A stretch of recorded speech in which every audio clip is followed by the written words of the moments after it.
Hi, welcome to MMA Made Easy, where we break hard techniques into easy chunks. Today I'm going to be talking about breaking structure.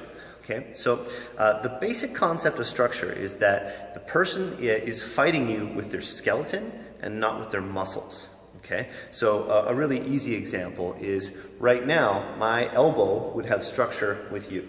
Okay, but if you were to move my elbow over a little bit, now I don't have structure with you because now I would have to use my shoulder to push in this direction.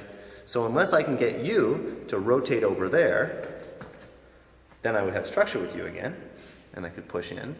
Okay? Unless I can get you to do that, or unless I can get my elbow to reorient with you, so again, I have structure with you, then I'm going to lose in a very quick manner because you're going to push on this, and my shoulder is not going to be able to take that, especially if you're pushing with your own structure. Okay?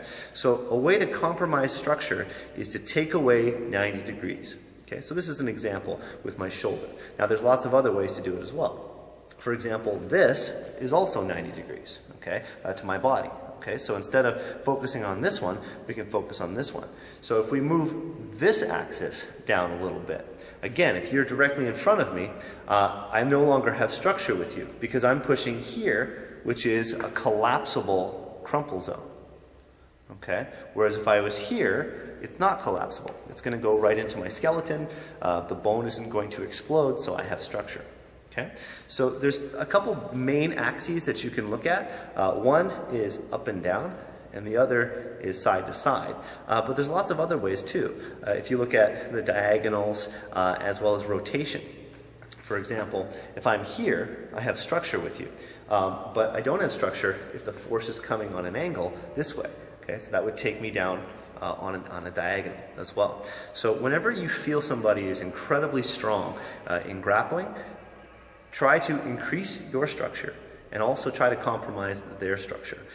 You can take away structure from wrists. So if someone's holding on to you like this, I have a straight line, which is 90 degrees to the gripped surface. Okay, so right now this has good structure. Okay? But if I was able to move my body so that this became here, well, this no longer has good structure. It's broken. Okay? And it's much easier to slip out of or to do a wrist lock or anything else. So I encourage you to look at your partner like a series of 90-degree angles. Okay? You'll get really good at geometry doing jiu-jitsu. So just really look at all the 90-degree angles that exist. There's, 90 degrees in their hips, right? If my hips are here versus here, right? One has bad structure and one has good structure. So if you can take away 90 degrees in any way from anything, okay? It doesn't matter where you're taking it away from the structure, it compromises their ability to fight you, and it forces them to use their weak muscles, hopefully against your strong muscles. So even if you're using your weak muscles against their weak muscles, that's better than you using your weak muscles against their strong muscles. Ideally, you want to have also good structure. So this video is about taking away their structure, but if you also have good structure, then you're using your strong muscles against their weak muscles, or even better, your skeleton against their weak muscles.